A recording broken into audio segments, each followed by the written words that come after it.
നമസ്കാരം. എല്ലാ പ്രേക്ഷകർക്കും ഹലോ ഡോക്ടറിൻ്റെ പുതിയൊരു എപ്പിസോഡിലേക്ക് സ്വാഗതം. നമ്മളിന്ന് സംസാരിക്കാൻ പോകുന്നത് ഫാറ്റി ലിവറിനെ പറ്റിയാണ്. ഫാറ്റി ലിവർ ഒരുപാട് കൂടി വരുന്നൊരു സാഹചര്യമാണ് ഇന്നുള്ളത്. അതുകൊണ്ട് തന്നെ എന്താണ് ഫാറ്റി ലിവർ, അതിൻ്റെ ചികിത്സാ മാർഗ്ഗങ്ങൾ എന്ന വിഷയമാണ് ഹലോ ഡോക്ടർ ഇന്ന് സംസാരിക്കുന്നത്. നമുക്കൊപ്പം ചേരുന്നത് ആലപ്പുഴ ഗവൺമെൻറ് ജനറൽ ആശുപത്രിയിലെ ഗാസ്ട്രോ എൻട്രോളജിസ്റ്റ് ഡോക്ടർ എസ് ഉണ്ണികൃഷ്ണനാണ്. നമസ്കാരം ഡോക്ടർ. നമസ്കാരം ഡോക്ടർ. എന്താണ് ഫാറ്റി ലിവർ എന്ന് പറഞ്ഞുകൊണ്ട് തന്നെ നമുക്ക് ഹലോ ഡോക്ടർ ആരംഭിക്കാം. ലിവറിൽ കൊഴുപ്പടിയുന്ന അവസ്ഥയാണ് നമ്മൾ ഫാറ്റി ലിവർ എന്ന അവസ്ഥയായിട്ട് ഡെഫിനിഷൻ പറയുന്നത്. അപ്പം സാധാരണഗതിയിൽ നമുക്ക് 5% മുകളിൽ ലിവറിൽ കൊഴുപ്പടിയുമ്പോഴാണ് ഫാറ്റി ലിവർ എന്ന ഡെഫിനിഷൻ പ്രകാരം നമ്മൾ ഡിഫൈൻ ചെയ്യുന്നത്. പക്ഷേ ഒരു അൾട്രാസൗണ്ട് സ്കാൻ, നമ്മളിപ്പോൾ ഒരു വയറുവേദന വരുമ്പോഴത്തേക്ക് നമ്മൾ ഒരു അൾട്രാസൗണ്ട് സ്കാൻ ചെയ്യിപ്പിക്കും. അൾട്രാസൗണ്ടിൽ പക്ഷേ ഫാറ്റി ലിവർ എന്ന് പറഞ്ഞ അവസ്ഥ നമുക്ക് കിട്ടണമെന്നുണ്ടെങ്കിൽ 30% ലിവറിൽ കൊഴുപ്പടിഞ്ഞാലേ നമുക്ക് അൾട്രാസൗണ്ടിൽ ഫാറ്റി ലിവർ എന്ന് പറഞ്ഞൊരു റിപ്പോർട്ട് കിട്ടത്തുള്ളൂ. അതേസമയം 5% മുകളിലാണെങ്കിൽ നമുക്ക് ഫാറ്റി ലിവർ ഉണ്ട്, 30% താഴെയാണെങ്കിൽ അൾട്രാസൗണ്ട് കിട്ടത്തുമില്ല. അപ്പം ഫാറ്റി ലിവർ നമുക്ക് നേരത്തെ കണ്ടുപിടിക്കാനുള്ള മാർഗ്ഗം എന്ന് പറയുന്നത് ഇപ്പോൾ അൾട്രാസൗണ്ട് അല്ല, അതിനേക്കാളും നൂതനമായിട്ടുള്ള മാർഗ്ഗങ്ങൾ നമ്മൾ ഫൈബ്രോ സ്കാൻ എന്നൊക്കെ പറഞ്ഞ് പുതിയ സ്കാനിങ് മെത്തേഡ്സൊക്കെ വന്നിട്ടുണ്ട്. അപ്പോൾ അതിൽ നമുക്ക് നേരത്തെ തന്നെ അൾട്രാസൗണ്ട് കിട്ടുന്നതിന് മുമ്പ് തന്നെ നമുക്ക് ഫാറ്റി ലിവർ കണ്ടുപിടിക്കാനുള്ള സാഹചര്യങ്ങൾ നിലവിലുണ്ട്. ഡോക്ടർ, നമുക്കറിയാം മാറി വരുന്ന ജീവിതശൈലി രീതികൾ, അങ്ങനെ ഒരുപാട് കാര്യങ്ങൾ നമ്മുടെ ഇന്നത്തെ ഒരു ജീവിതത്തെ മാറ്റിമറിക്കുന്നുണ്ട്. അതുകൊണ്ട് തന്നെ ഇന്നത്തെ ഒരു കാലഘട്ടത്തിൽ ഫാറ്റി ലിവർ എന്നൊരു അസുഖം കൂടി വരുന്നൊരു സാഹചര്യമുണ്ടോ? അതെ, ഇന്ത്യയിൽ 140 കോടി ജനങ്ങളുണ്ടെന്നാണ് നമ്മുടെ കണക്ക്. 140 കോടി ജനങ്ങളിൽ 50 കോടി ജനങ്ങൾക്കും ഫാറ്റി ലിവർ ഉണ്ട് എന്നാണ് ഇപ്പോഴത്തെ ഏറ്റവും പുതിയ കണക്കുകൾ സൂചിപ്പിക്കുന്നത്. അതായത് ഏകദേശം 40% അടുപ്പിച്ച് 37-40% ആൾക്കാരിലും ഫാറ്റി ലിവർ ഉണ്ടെന്നാണ് കണക്കുകൾ സൂചിപ്പിക്കുന്നത്. അപ്പോൾ എന്തുകൊണ്ട് ഫാറ്റി ലിവർ വരുന്നു എന്നുള്ളതാണ് നമുക്ക് അടുത്ത ഒരു ഇമ്പോർട്ടൻ്റ് ആയിട്ടുള്ള ചോദ്യം. അപ്പോൾ ആണുങ്ങളിലൊക്കെ ആണെങ്കിൽ നമുക്ക് കൂടുതലായിട്ട് ഫാറ്റി ലിവർ വരുന്നത് മദ്യപാനം ആണ് മെയിനായിട്ടുള്ളൊരു കാര്യം. പിന്നെ ലേഡീസൊക്കെ ആണെങ്കിൽ എക്സർസൈസ് കുറവായിരിക്കും, അമിതവണ്ണം. നമുക്ക് സാധാരണ ഒരാളുടെ ഹൈറ്റ് -100 കിലോ ആണ് നമ്മുടെ ഐഡിയൽ വെയിറ്റ് എന്ന് പറയുന്നത്. അപ്പോൾ അതിന് മേളിൽ നമുക്ക് വെയിറ്റ് ഉണ്ടെങ്കിൽ നമുക്ക് അമിതവണ്ണം ഉണ്ടാകാം. അപ്പോൾ അമിതവണ്ണം ഉള്ള ആൾക്കാർക്കും ഫാറ്റി ലിവർ വരാം. പിന്നെ പ്രമേഹം, ഷുഗർ ഉള്ള ആൾക്കാർക്ക് അതിൻ്റെ കുറച്ച് കാലം കഴിയുമ്പോഴത്തേക്ക്, ഷുഗർ ബാധിച്ച് കുറച്ച് കാലത്തിന് ശേഷം നമുക്ക് ഫാറ്റി ലിവർ എന്ന ഒരവസ്ഥ വരാം. രക്തത്തിലൂടെ പകരുന്ന മഞ്ഞപ്പിത്തങ്ങൾ, ഹെപ്പറ്റൈറ്റിസ് ബി, സി, പിന്നെ പാരമ്പര്യമായിട്ടുള്ള ചില ഘടകങ്ങൾ, പാരമ്പര്യമായിട്ടുള്ള ചില അസുഖങ്ങളുണ്ട്. ലേഡീസിനെയൊക്കെ ബാധിക്കുന്ന ഓട്ടോ ഇമ്മ്യൂൺ ഹെപ്പറ്റൈറ്റിസ്, ഇരുമ്പിൻ്റെ അംശം, ബ്ലഡിൽ ഇരുമ്പിൻ്റെ അംശം കൂടുന്ന ഹീമോക്രോമറ്റോസിസ് എന്ന് പറഞ്ഞ ഒരു അസുഖം, കോപ്പർ മെറ്റബോളിസത്തിലെ ഒരു വ്യതിയാനമുള്ള ഒരസുഖം, വിൽസൺസ് ഡിസീസ് എന്ന് പറഞ്ഞ ഒരു അസുഖം. ഇങ്ങനെ കുറച്ച് പാരമ്പര്യമായിട്ടുള്ള ഘടകങ്ങൾ, ചില മരുന്നുകൾ, നമുക്ക് ഇപ്പം ക്യാൻസർ ട്രീറ്റ്മെൻറ്റിൻ്റെ ഭാഗമായിട്ടൊക്കെ കൊടുക്കുന്ന കുറേ മരുന്നുകളുടെയൊക്കെ സ്ഥിരമായിട്ടുള്ള ഉപയോഗം, ഇതെല്ലാം നമുക്ക് ഫാറ്റി ലിവർ അവസ്ഥയിലേക്ക് കൊണ്ടെത്തിക്കാം. മെയിനായിട്ട് നമുക്ക് ആണുങ്ങളിൽ മദ്യപാനവും സ്ത്രീകളിൽ ഷുഗർ, ഡയബറ്റീസും അമിതവണ്ണവുമാണ് മെയിനായിട്ട് 2 കാരണങ്ങളായിട്ട് ഇപ്പോൾ നമുക്ക് പറയാൻ സാധിക്കുന്ന 2 മെയിൻ കാരണങ്ങൾ. ഡോക്ടർ, ഇപ്പോൾ നമ്മൾ ഫാറ്റി ലിവറിനെ തരം തിരിക്കുകയാണെങ്കിൽ അത് എത്ര തരം ഫാറ്റി ലിവർ ഉണ്ട്, അതിനെപ്പറ്റി ഒന്ന് വിശദീകരിക്കാമോ? ഫാറ്റി ലിവർ സാധാരണ ഞാൻ നേരത്തെ പറഞ്ഞ പോലെ നമുക്ക് അൾട്രാസൗണ്ടിൽ ഗ്രേഡ് 1, ഗ്രേഡ് 2, ഗ്രേഡ് 3 എന്ന രീതിയിലാണ് ഫാറ്റി ലിവർ നമ്മൾ തരം തിരിക്കുന്നത്. ഇപ്പോൾ ഗ്രേഡ് 1 എന്ന് പറയുമ്പോൾ തുടക്ക സ്റ്റേജാണ്, ഗ്രേഡ് 2ഉം ഗ്രേഡ് 3 എന്ന് പറയുമ്പോൾ ഇച്ചിരി അസുഖം പ്രോഗ്രസ് ചെയ്തു.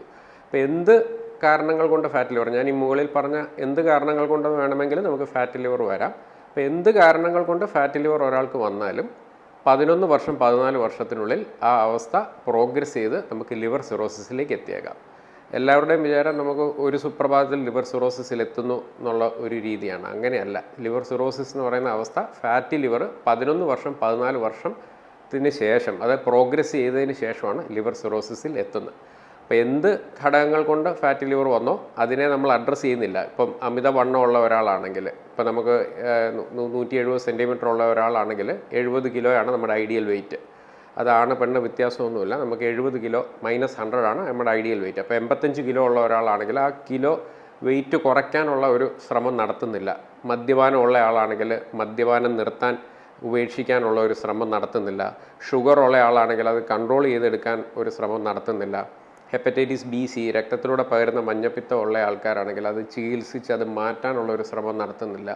ഇങ്ങനെ എന്ത് റിസ്ക് ഫാക്ടർ കൊണ്ട് നമുക്ക് ഫാറ്റി ലിവർ വരുന്നോ ആ റിസ്ക് ഫാക്ടറിനെ നമ്മൾ അഡ്രസ്സ് ചെയ്യാതെ മുന്നോട്ട് പോവുകയാണെങ്കിൽ നമ്മുടെ അസുഖം ഓരോ വർഷം കഴിയുന്തോറും മോശമായി ക്രമേണ അതൊരു 11 വർഷം 14 വർഷത്തിനുള്ളിൽ ലിവർ സിറോസിസ് എന്ന അവസ്ഥയിലേക്ക് രൂപാന്തരം പ്രാപിക്കാം.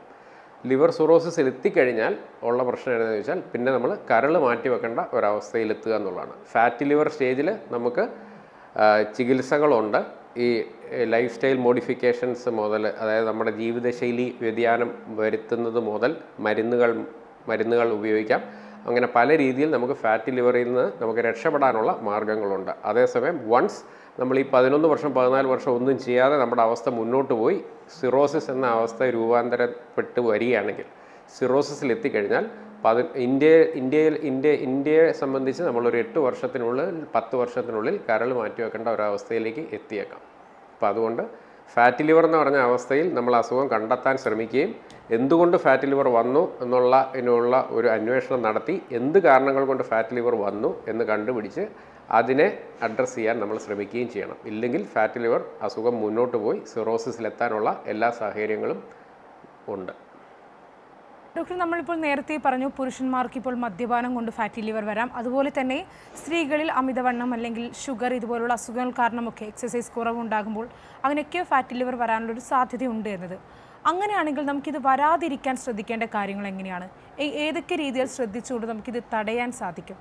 കൃത്യമായ ജീവിതശൈലി വ്യതിയാനങ്ങളാണ് നമ്മൾ മെയിനായിട്ട് കോൺസെൻട്രേറ്റ് ചെയ്യുന്നത്. മരുന്നുകളുണ്ട്, പക്ഷേ മരുന്നുകളെക്കാളും എഫക്റ്റീവായിട്ട് നമുക്ക് ട്രീറ്റ്മെൻറ്റായിട്ട് ഉള്ളത് ജീവിതശൈലി വ്യതിയാനങ്ങളാണ്. അപ്പം നമ്മൾ മിക്കവരും എക്സർസൈസ് എന്തെങ്കിലുമൊക്കെ ചെയ്യുന്നവരായിരിക്കും. പക്ഷേ പ്രശ്നം എന്താണെന്ന് ചോദിച്ചാൽ അത് നമ്മൾ കൃത്യമായ ഇടവേളകളിൽ മെയിൻറ്റെയിൻ ചെയ്ത് പോകാറില്ല. എല്ലാവരും ഒരു 2 മാസം 3 മാസമൊക്കെ ചിലപ്പം അടുപ്പിച്ച് ജിമ്മിലൊക്കെ പോകും, അല്ലെങ്കിൽ കൃത്യമായിട്ട് നടക്കാനൊക്കെ പോകും. പക്ഷേ ഒരു 3 മാസത്തിന് ശേഷം മഴ കൂടുതലാണ്, അല്ലെങ്കിൽ വഴിയിൽ പട്ടിയാണെന്നൊക്കെ പറഞ്ഞ് നിസ്സാരമായിട്ടുള്ള ചെറിയ സംഗതികളൊക്കെ പറഞ്ഞാണ് എല്ലാവരും ഇത് നിർത്തലാക്കുന്നത്. പക്ഷെ അങ്ങനെ നിർത്തലാക്കാൻ പറ്റത്തില്ല. നമ്മൾ കൃത്യമായ ഇടവേളകളിൽ എക്സർസൈസുകൾ ചെയ്യണം. എയറോബിക് എക്സർസൈസാണ് ഏറ്റവും നല്ല എക്സർസൈസായിട്ട് പറയുന്നത്. ആഴ്ചയിൽ 5 ദിവസമെങ്കിലും കൃത്യമായി 30 മിനിറ്റ് ബ്രിസ്ക് വാക്കിംഗ്, കൈ വീശിയുള്ള നടത്തമാണ് ഏറ്റവും നല്ല എക്സർസൈസായിട്ട് പറയുന്നത്.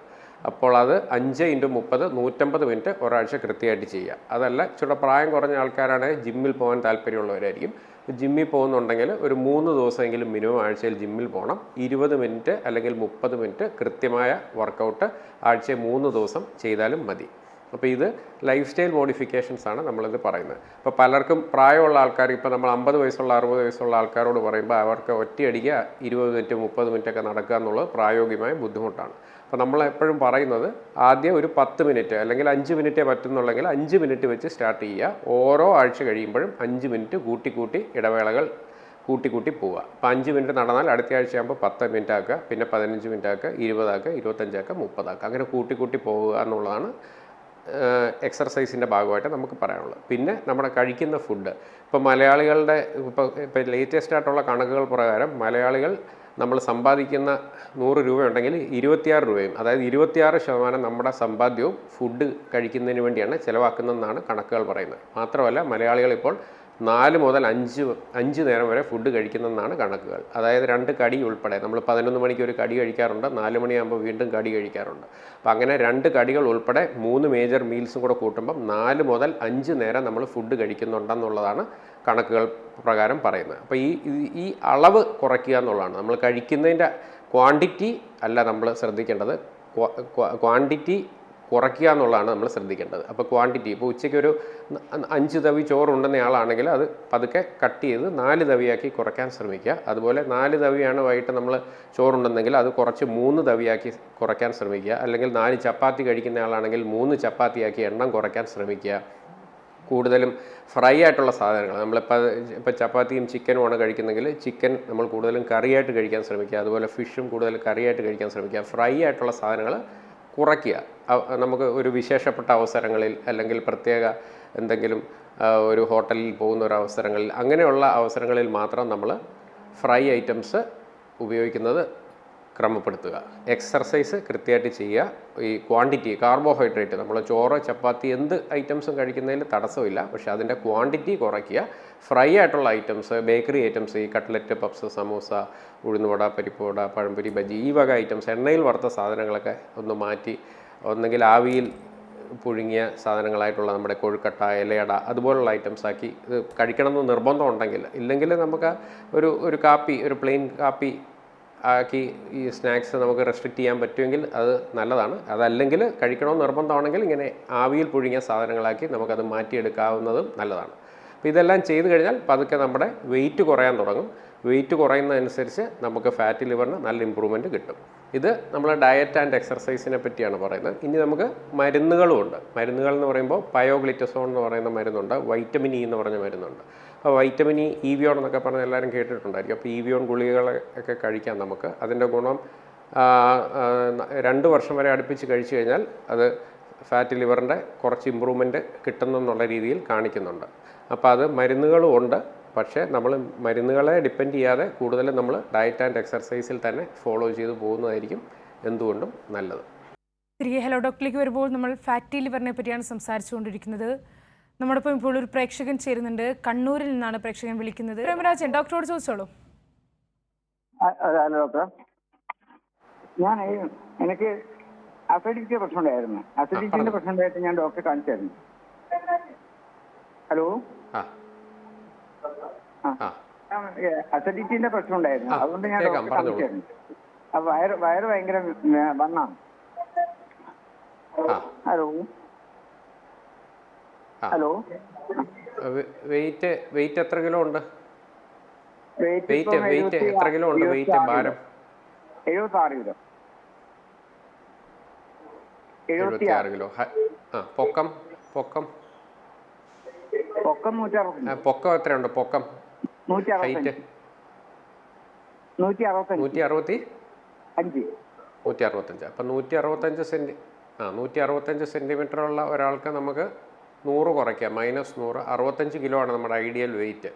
അപ്പോൾ നമുക്ക് 76 കിലോ ഉണ്ട്. ഇപ്പോൾ ഒരു 10 കിലോയോളം നമ്മൾ അധികമായിട്ട് ഇരിക്കുന്നതുകൊണ്ടാണ് അസിഡിറ്റിയുടെ ബുദ്ധിമുട്ട് നമ്മളെ കൂടുതലായിട്ട് നമ്മൾ ബുദ്ധിമുട്ടിക്കുന്നത്. അപ്പം വെയിറ്റ് കുറയ്ക്കാനുള്ള ഒരു ശ്രമം നമ്മൾ തുടങ്ങണം. അപ്പോൾ വെയിറ്റ് കുറയ്ക്കുന്നതിനുള്ള ശ്രമങ്ങൾ, എക്സർസൈസുകൾ, ഇച്ചിരി കൃത്യമായിട്ടുള്ള വ്യായാമം, വാക്കിംഗ് ആണ് നല്ലത്. ആഴ്ച ഒരു 5 ദിവസം 30 മിനിറ്റ് കൃത്യമായിട്ട് നടക്കുക. പിന്നെ ചോറ്, ചപ്പാത്തി, കാർബോഹൈഡ്രേറ്റിൻ്റെ അളവൊക്കെ കുറച്ച് പ്രോട്ടീൻ്റെ അളവ് കൂട്ടി ഒക്കെ ചെയ്യുമ്പോഴത്തേക്ക് നമുക്ക് അസിഡിറ്റിയുടെ ബുദ്ധിമുട്ടും കുറയുന്നതിനുള്ള സാഹചര്യങ്ങളുണ്ട്. അതുകൂടാതെ നമുക്ക് ഫാറ്റി ലിവർ ഉണ്ടെങ്കിൽ, ഫാറ്റി ലിവറും കാണാൻ സാധ്യതയുണ്ട്. 10 കിലോയോളം നമുക്ക് വെയിറ്റ് കൂടുതലുള്ളതുകൊണ്ട് അൾട്രാസൗണ്ട് എപ്പോഴെങ്കിലും എടുത്തിട്ടുണ്ടെങ്കിൽ മിക്കവാറും ഫാറ്റി ലിവറും കൂടെ കാണിക്കാനുള്ള സാധ്യതയുണ്ട്. അപ്പോൾ ഫാറ്റി ലിവറിനും നമുക്കൊരു ഇമ്പ്രൂവ്മെൻറ്റ് കിട്ടും ഈ ഡയറ്റും എക്സർസൈസും കൃത്യമായിട്ട് ചെയ്യുകയാണെങ്കിൽ. അപ്പോൾ നമ്മൾ കൃത്യമായിട്ട് ഇടവേളകളിൽ ആഴ്ച ഒരു 5 ദിവസമെങ്കിലും 30 മിനിറ്റ് വെച്ച് കൃത്യമായിട്ട് നടക്കണം. ചോറ്, ചപ്പാത്തി ക്വാണ്ടിറ്റി കുറയ്ക്കണം. ഇത് ചെയ്യുന്നതനുസരിച്ച് നമുക്ക് അസിഡിറ്റിയിൽ നിന്നും ഫാറ്റി ലിവറിൽ നിന്നും രണ്ടിൽ നിന്നും നമുക്ക് ഇമ്പ്രൂവ്മെൻറ്റ് കിട്ടാനുള്ള സാഹചര്യങ്ങൾ നിലവിലുണ്ട്. അപ്പോൾ അത് റെഗുലറായിട്ട് ചെയ്യണമെന്നേ ഉള്ളൂ. ശരി ഡോക്ടർ, പ്രേക്ഷകന് മനസ്സിലായെന്ന് കരുതുന്നു. ഡോക്ടർ, നമുക്കിനി ഒരു അസുഖത്തിൻ്റെ ലക്ഷണങ്ങളെ പറ്റി സംസാരിക്കാം. എന്തൊക്കെയാണ് ഇതിൻ്റെ ലക്ഷണങ്ങൾ? നമുക്ക് പ്രത്യക്ഷമായി തന്നെ ഇത്തരത്തിലുള്ള അസുഖത്തിൻ്റെ ലക്ഷണങ്ങൾ കാണാൻ സാധിക്കുമോ? ശരി, ഫാറ്റി ലിവർ പലപ്പോഴും നമ്മൾ ലക്ഷണങ്ങളൊന്നും ഇല്ലാത്തതിനാൽ നമ്മൾ പലപ്പോഴും കണ്ടുപിടിക്കാൻ വൈകുന്നു എന്നുള്ളതാണ് യാഥാർത്ഥ്യം. കാരണം എന്താണെന്ന് ചോദിച്ചാൽ 30 മുതൽ 40% പേർക്ക് വലത്തുവശത്ത് വയറിൻ്റെ ഉദരഭാഗത്തിൻ്റെ മുകളിലായിട്ട് റൈറ്റ് അപ്പർ ക്വാഡ്രന്റ് അബ്ഡോമിനൽ പെയിനാണ് സാധാരണ കാണിക്കുന്ന സിംറ്റം. അത് 100 പേർക്ക് ഫാറ്റ് ലിവർ ഉണ്ടെങ്കിൽ 30% അല്ലെങ്കിൽ 40% പേർക്കേ അത് കാണിക്കാറുള്ളൂ. അപ്പോൾ അതുകൊണ്ട് പലപ്പോഴും മിസ്സായി പോകാറുണ്ട്. നമ്മളിപ്പം മറ്റെന്തെങ്കിലും മൂത്രം ഒഴിക്കുമ്പോൾ വേദന, അതല്ലെങ്കിൽ എന്തെങ്കിലും വയറുവേദന വന്നു, ഛർദി വന്നു, അങ്ങനെയൊക്കെ വരുമ്പോഴത്തേക്ക് ഡോക്ടർമാർ സാധാരണ അൾട്രാസൗണ്ട് സ്കാൻ എടുക്കണം എന്ന് പറയാറുണ്ട്. അപ്പോൾ അതിൻ്റെ ഭാഗമായി ഒരു അൾട്രാസൗണ്ട് സ്കാൻ എടുക്കുമ്പോഴാണ് പലപ്പോഴും ഫാറ്റി ലിവർ ഉണ്ടെന്ന് നമ്മൾ കണ്ടുപിടിക്കുന്നത്. അതുകൂടാതെ ഇപ്പം പല ലാബുകളും പല ഹോസ്പിറ്റലുകളും നമുക്ക് എക്സിക്യൂട്ടീവ് ഹെൽത്ത് ചെക്കപ്പ് ചെയ്തു കൊടുക്കുന്നുണ്ട്. അപ്പോൾ അതിൻ്റെ പാക്കേജിൻ്റെ ഭാഗമായിട്ട് ഇൻവെസ്റ്റിഗേഷൻസ് എല്ലാം ഫുള്ളായിട്ട് തന്നെ ഓൾമോസ്റ്റ് എല്ലാ ബ്ലഡ് ടെസ്റ്റുകളും നമ്മളത് ചെയ്യുന്നുണ്ട്. അപ്പോൾ അതിൻ്റെ ഭാഗമായിട്ട് ലിവർ ഫംഗ്ഷൻ ടെസ്റ്റ് ചെയ്യുമ്പോഴത്തേക്ക് LFT ലിവർ ഫംഗ്ഷൻ ടെസ്റ്റ് ചെയ്ത് നോക്കുമ്പം SGOT-PT കൂടി നിൽക്കുന്നതായിട്ട് കാണാറുണ്ട്. അപ്പോൾ അങ്ങനെ കൂടി നിൽക്കുന്നതിൻ്റെ ഭാഗമായിട്ടാണ് നമ്മൾ പലപ്പോഴും അൾട്രാസൗണ്ട് കൂടെ ചെയ്യുമ്പോൾ ഫാറ്റി ലിവറും കൂടെ ഉണ്ടെന്നുള്ള രീതിയിൽ കണ്ടുപിടിക്കുന്നത്. അപ്പം പലപ്പോഴും ഇതിൻ്റെ പ്രശ്നം എന്താണെന്ന് ചോദിച്ചാൽ ഫാറ്റി ലിവറിന് സിംറ്റംസ് ഇല്ല. ഇതുപോലെ എക്സിക്യൂട്ടീവ് ഹെൽത്ത് ചെക്കപ്പ് അല്ലെങ്കിൽ മറ്റെന്തെങ്കിലും കാരണങ്ങൾ കൊണ്ട് വയറുവേദന പോലെയുള്ള സാഹചര്യങ്ങളിൽ നമ്മളൊരു അൾട്രാസൗണ്ട് എടുക്കാൻ നിർബന്ധിതമാകുന്ന ഒരു സാഹചര്യത്തിലാണ് പലപ്പോഴും നമ്മൾ അൾട്രാസൗണ്ടിൽ ഫാറ്റി ലിവർ ഉണ്ടെന്ന് കണ്ടുപിടിക്കുന്നത്. അത് സിംറ്റംസ് വളരെ മിനിമലാണ്. ചിലർക്ക് ഇച്ചിരി അസുഖമൊക്കെ കൂടുമ്പോഴത്തേക്ക് ചിലപ്പം മൂത്രം മഞ്ഞച്ച് പോകുന്ന ഒരവസ്ഥ, ജോണ്ടിസ്, നമുക്ക് മഞ്ഞപ്പിത്തം പോലെയൊക്കെ വരാം. 30-40% പേർക്കേ സിംറ്റംസ് ഉണ്ടാവുകയുള്ളൂ. അത് ഈ ഒരു വലത്തുവശത്തെ അപ്പർ അബ്ഡോമിനലായിട്ട് ഒരു ചെറിയൊരു വേഗ് പെയിൻ ആയിട്ടുണ്ട്, ഒരു ഉളുക്കുന്ന പോലത്തെ ഒരു ചെറിയ വേദന മാത്രമേ കാണത്തുള്ളൂ. അതുകൊണ്ട് പലപ്പോഴും നമ്മൾ അസുഖം കണ്ടുപിടിക്കാൻ സാധിക്കാറില്ല. മിക്കവാറും പലപ്പോഴും പറയുന്നത് നമ്മളിത് കണ്ടുപിടിക്കാതെ അവസാനം സിറോസിസിലായാൽ പോലും അസുഖം ഇനീഷ്യൽ സ്റ്റേജസ് ഓഫ് സിറോസിസിൽ നമുക്ക് സിംറ്റംസ് ഒന്നും കാണത്തില്ല. ഒരു 2 കൊല്ലമൊക്കെ കഴിയുമ്പോഴത്തേക്ക് സിറോസിസായി 2 കൊല്ലമൊക്കെ ആയി കഴിയുമ്പോഴത്തേക്ക് രക്തം ഛർദ്ദിക്കുക, അതല്ലെങ്കിൽ വയറിനകത്ത് നീര് വരുന്ന ഒരവസ്ഥയിലൊക്കെയാണ് പലപ്പോഴും അസുഖം കണ്ടുപിടിക്കുന്നത്. അപ്പോൾ അതുകൊണ്ട് ഇത് നേരത്തെ നമ്മൾ കണ്ടുപിടിക്കാനുള്ള എല്ലാ ശ്രമങ്ങളും നടത്തുക. ഡോക്ടർ, നമ്മൾ നേരത്തെ പറഞ്ഞു ഇപ്പോൾ ഫാറ്റി ലിവർ ശ്രദ്ധിച്ചില്ലെങ്കിൽ പിന്നീട് അത് ലിവർ സിറോസിസിലേക്ക് മാറുമെന്നത്. അങ്ങനെയാണെങ്കിൽ അതിനെപ്പറ്റി ഒന്ന് സംസാരിക്കാമോ? അതോടൊപ്പം തന്നെ ഈ ഒരു അസുഖത്തിൻ്റെ അപകട സാധ്യത എങ്ങനെയൊക്കെയാണ്? ഫാറ്റി ലിവർ ഞാൻ മുമ്പ് പറഞ്ഞ പോലെ തന്നെ നമുക്ക് ഫാറ്റി ലിവർ എന്ത് കാരണങ്ങൾ കൊണ്ട് വന്നിരുന്നോ അതിനെ നമ്മൾ അഡ്രസ്സ് ചെയ്യുന്നില്ലെങ്കിൽ നമ്മുടെ അവസ്ഥ ഓരോ വർഷം കഴിയുന്തോറും മോശമായി സാധാരണഗതിയിൽ ഒരു 11 വർഷം 14 വർഷം ആവറേജ് കൊണ്ട് അത് ലിവർ സിറോസിസിൽ എത്തിയേക്കാം. അപ്പോൾ ലിവർ സിറോസിസ് ആൻഡ് അതിൻ്റെ കോംപ്ലിക്കേഷൻസുമായിട്ട് 14 വർഷത്തോളം നമ്മളിപ്പോൾ ഫാറ്റ് ലിവർ 30 വയസ്സുള്ള ഒരാൾക്ക് ഇപ്പം 30 വയസ്സുള്ള ഒരാൾക്ക് ഫാറ്റ് ലിവർ ഉണ്ടെങ്കിൽ 45 വയസ്സൊക്കെ ആകുമ്പോഴേ ഏകദേശം സിറോസിസിൽ എത്താനുള്ളൊരു സാഹചര്യമുള്ളൂ. അതിനുശേഷം സിറോസിസ് റിലേറ്റഡ് ആയിട്ടുള്ള കോംപ്ലിക്കേഷൻസ്, രക്തം ഛർദ്ദിക്കാം, വയറിനകത്ത് നീര് വരാം, സ്ഥിരമായിട്ട് മൂത്രം മഞ്ഞച്ച് പോകുന്ന അവസ്ഥ, ജോണ്ടിസ്, അങ്ങനെയൊക്കെ വന്നു കഴിയുമ്പോഴത്തേക്ക് ഓർമ്മക്കുറവ്, പരസ്പരം ഇല്ലാതെ സംസാരിക്കുന്ന ഒരവസ്ഥ, എൻസെഫലോപ്പതി, ബ്രെയിനിനെയൊക്കെ ബാധിക്കുമ്പോൾ തലച്ചോറിനെയൊക്കെ ബാധിക്കാൻ തുടങ്ങുമ്പോഴത്തേക്ക് നമുക്ക് എൻസെഫലോപ്പതി എന്ന് പറഞ്ഞ ഒരവസ്ഥ, ലിവറിൽ ക്യാൻസർ, ഇങ്ങനെ complications, cirrhosis and related complications നമുക്കിപ്പോൾ ഫാറ്റ് ലിവർ തുടങ്ങി ഒരു 15 വർഷത്തിന് ശേഷമൊക്കെ പ്രതീക്ഷിക്കേണ്ട കാര്യമുള്ളൂ. പക്ഷേ ഇപ്പോൾ ഫാറ്റ് ലിവർ ഒരു ജീവിതശൈലി രോഗമായിട്ടാണ്, മെറ്റബോളിക് സിൻഡ്രോമിൻ്റെ 6ാമത്തെ കമ്പോണൻ്റ് ആയിട്ടാണ് നമ്മളിപ്പോൾ അത് എടുക്കുന്നത്. അപ്പോൾ അങ്ങനെ എടുക്കുന്നതുകൊണ്ടുള്ള ഒരു ഇതെന്താണെന്ന് ചോദിച്ചാൽ, ജീവിതശൈലി രോഗമായതിനാൽ പലപ്പോഴും സിറോസിസ് ആൻഡ് റിലേറ്റഡ് കോംപ്ലിക്കേഷൻസ് 3ാമത്തെ മരണകാരണമേ ആവുന്നുള്ളൂ. ഫാറ്റ് ലിവറുള്ള ആൾക്കാർക്ക് ഇപ്പോൾ ഏറ്റവും കൂടുതൽ മരണകാരണമായിട്ട് പറയുന്നത് കൊറോണറി ആർട്ടറി ഹാർട്ട് ഡിസീസാണ്. അത് നമ്മുടെ ഹാർട്ട് അറ്റാക്ക് മുതലായ ഹൃദയ സംബന്ധമായിട്ടുള്ള അസുഖങ്ങളാണ് ഏറ്റവും കൂടുതൽ ഫാറ്റ് ലിവറുകാരെ ബാധിക്കുന്നത്. 2ാമത്തെ ഇമ്പോർട്ടൻ്റ് ആയിട്ടുള്ള മരണകാരണം എന്ന് പറയുന്നത് ക്യാൻസർ റിലേറ്റഡ് ഡെത്ത്സ് ആണ്. ഇപ്പോൾ ക്യാൻസേഴ്സ്, പലവിധ ക്യാൻസേഴ്സും ഇതൊരു ജീവിതശൈലി രോഗമായതിനാൽ നമ്മുടെ എക്സർസൈസ് കുറവായിരിക്കും, വണ്ണം കൂടുതലായിരിക്കും, അപ്പോൾ അങ്ങനെയുള്ള പല പ്രശ്നങ്ങളും, മദ്യപാനം ഉണ്ടായിരിക്കും, അപ്പോൾ അങ്ങനെ പല രീതിയിലുള്ള റിസ്ക് ഫാക്ടേഴ്സ് ഉള്ളതുകൊണ്ട് രണ്ടാമത്തെ കോസ് ഓഫ് ഡെത്ത് എന്ന് പറയുന്നത്, നമുക്ക് മരണകാരണമായിട്ട് പറയുന്നത് ക്യാൻസർ ആൻഡ് റിലേറ്റഡ് ഡെത്ത്സ് ആണ്. അപ്പം ഹാർട്ട് അറ്റാക്കാണ് ഏറ്റവും കൂടുതൽ ആൾക്കാർ ഫാറ്റ് ലിവർ കൊണ്ട്, അത് ഈ 11 വർഷം 14 വർഷം സിറോസിസ് വരെ ഒന്നും എത്തണ്ട, അതിന് മുമ്പ് തന്നെ നമുക്ക് ക്യാൻസർ റിലേറ്റഡ് ആയിട്ടുള്ള ഡെത്ത്സും വരാം, ഹാർട്ട് അറ്റാക്ക് പോലെയുള്ള ഹൃദയ സംബന്ധമായിട്ടുള്ള മരണകാരണങ്ങൾ നമ്മളെ തേടിയെത്താം. അപ്പോൾ അതുകൊണ്ട് ഫാറ്റ് ലിവറുള്ള ആൾക്കാർ എക്സർസൈസ് കൃത്യമായിട്ട് ചെയ്തു തുടങ്ങിയില്ലെങ്കിൽ സിറോസിസ് ആകാൻ നമുക്ക് കുറേ വർഷങ്ങളെടുക്കും. അതിനുള്ളിൽ തന്നെ നമുക്ക് ഹാർട്ടിൻ്റെ പ്രശ്നങ്ങളും ക്യാൻസേഴ്സും വരാനുള്ള സാധ്യത നിലവിലുണ്ട്. അപ്പോൾ അതുകൊണ്ട് ജീവിതശൈലി മാറ്റുക എന്നുള്ളതാണ് മെയിനായിട്ടുള്ള അടിവരയിട്ട് ഞാൻ വീണ്ടും അത് ഊന്നി പറയുകയാണ്. ജീവിതശൈലി നമ്മൾ മാറ്റുക, ഡയറ്റ്, എക്സർസൈസ് കൃത്യമായിട്ട് നമ്മൾ ചെയ്യുക, ഡയറ്റ് മോഡിഫൈ ചെയ്യാൻ ശ്രമിക്കുക, എക്സർസൈസ് കൃത്യമായിട്ട് ആഴ്ച ഒരു 5 ദിവസം 30 മിനിറ്റ് വെച്ച് കൃത്യമായിട്ട് നടക്കാനുള്ള ശ്രമങ്ങൾ എല്ലാവരും ചെയ്തു തുടങ്ങുക. ഇല്ലെങ്കിൽ നമുക്ക് ഇതുപോലെയുള്ള കോംപ്ലിക്കേഷൻസ് വരാം, മരണകാരണങ്ങളിലേക്ക് നീങ്ങാം. ശരി ഡോക്ടർ, നമ്മോടൊപ്പം ഇപ്പോൾ പാലക്കാട് നിന്ന് മേഴ്സി ചേരുന്നുണ്ട്. മേഴ്സി, ഡോക്ടറോട് ചോദിച്ചോളൂ. ചോദിച്ചോ. ഹലോ, സാറ് പറഞ്ഞത് മാതിരി ഒരു യൂറിനറി ഇൻഫെക്ഷൻ ഉണ്ടായിട്ട് അതിന് ഡോക്ടറെ കണ്ടപ്പോഴാണ് എനിക്ക് അൾട്രാസൗണ്ട് സ്കാൻ ചെയ്യാൻ പറഞ്ഞത്. ചെയ്തപ്പോഴാണ് അതിൽ എനിക്ക് ഫാറ്റി ലിവർ ഉള്ളതായിട്ട് മനസ്സിലായത്. അതില് ഇംപ്രഷനില് സിസ്റ്റിറ്റിസ്, പിന്നെ മോഡറേറ്റ് ഹെപ്പറ്റോമെഗാലി വിത്ത് ഗ്രേഡ് 2 ഫാറ്റി ലിവർ എന്നാണ് എൻ്റെ റിപ്പോർട്ട്. ഗ്രേഡ് 2 ഫാറ്റി ലിവർ ഉണ്ട്. അപ്പം ഷുഗർ ഉള്ള ആളാണോ? ഷുഗർ ഒന്നുമില്ല. ഷുഗർ ഉണ്ട്. അപ്പം ഞാനല്ല എന്തെല്ലാം ഷുഗർ ഇല്ല.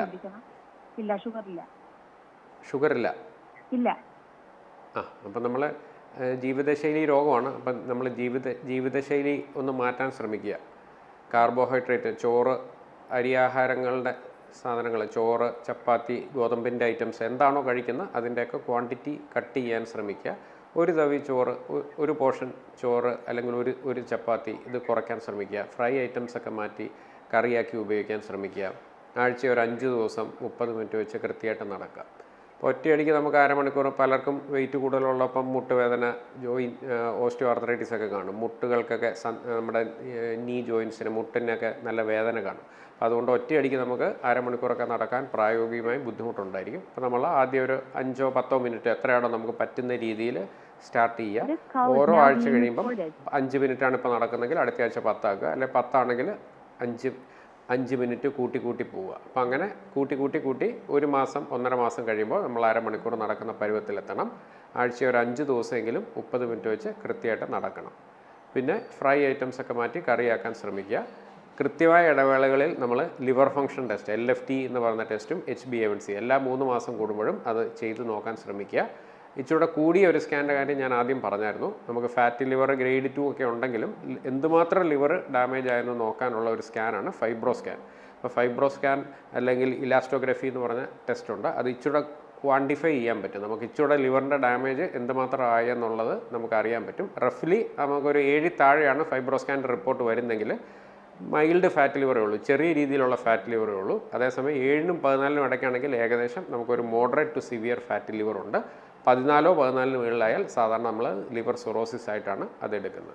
അപ്പോൾ അതുകൊണ്ട് ഫൈബ്രോ സ്കാൻ എന്ന് പറഞ്ഞ സ്കാനും ഇടയ്ക്ക് ഒരു 6 മാസം അല്ലെങ്കിൽ വർഷത്തിൽ ഒരിക്കലെങ്കിലും അറ്റ്ലീസ്റ്റ് അതും കൂടെ ചെയ്ത് നോക്കുകയാണെങ്കിൽ നമ്മുടെ ലിവറിൻ്റെ അവസ്ഥ മോശമാകുന്നുണ്ടോ എന്ന് നമുക്ക് ഇച്ചിരി നന്നായിട്ട് അൾട്രാസൗണ്ടിനേക്കാളും നന്നായിട്ട് ലിവർ ഫംഗ്ഷൻ ടെസ്റ്റ്, ബ്ലഡ് ടെസ്റ്റിനേക്കാളും നന്നായിട്ട് ഫൈബ്രോ സ്കാൻ ചെയ്യുമ്പോൾ നമുക്ക് ഇച്ചിരി ഒരു നല്ല ഒരു ഐഡിയ കിട്ടും. നമ്മുടെ ലിവറിൻ്റെ സ്റ്റാറ്റസ് മോശമാകുന്നുണ്ടോ ഇല്ലയോ എന്നുള്ളത് നമുക്ക് അറിയാനും പറ്റും.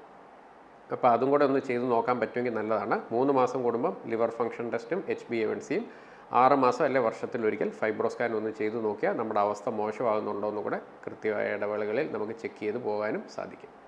ശരി, നമ്മൾ ഹലോ ഡോക്ടറിൽ ഫാറ്റി ലിവറിനെ പറ്റിയാണ് സംസാരിച്ചത്. നമ്മോടൊപ്പം ഡോക്ടർ പറഞ്ഞത് തന്നെയാണ് ഏറ്റവും ശ്രദ്ധേയമായ കാര്യം. ജീവിതശൈലിയിലെ മാറ്റങ്ങൾ, അതുപോലെ തന്നെ കൃത്യമായ വ്യായാമങ്ങൾ, നടക്കുക, ഇതൊക്കെ തന്നെയാണ് ഡോക്ടർ പറഞ്ഞത്. ഫാറ്റി ലിവർ കൂടി വരുന്നൊരു സാഹചര്യമാണെന്നുള്ളത്. അതുകൊണ്ട് തന്നെ ഫാറ്റി ലിവർ വരാതിരിക്കാൻ ശ്രദ്ധിക്കേണ്ട കാര്യങ്ങളെക്കുറിച്ചും എങ്ങനെ നിയന്ത്രണ വിധേയമാക്കാം എന്നതിനെക്കുറിച്ചും അതോടൊപ്പം തന്നെ അതിൻ്റെ ചികിത്സാ മാർഗങ്ങളെക്കുറിച്ചുമാണ് ഹലോ ഡോക്ടർ ഇന്ന് സംസാരിച്ചത്. നമുക്കൊപ്പം ചേർന്നത് ആലപ്പുഴ ഗവൺമെൻറ് ജനറൽ ആശുപത്രിയിലെ ഗ്യാസ്ട്രോ എൻട്രോളജിസ്റ്റ് ഡോക്ടർ S. ഉണ്ണികൃഷ്ണനാണ്. ഡോക്ടർ നന്ദി. ഹലോ ഡോക്ടർ ഇവിടെ പൂർണ്ണമാവുകയാണ്. നമസ്കാരം.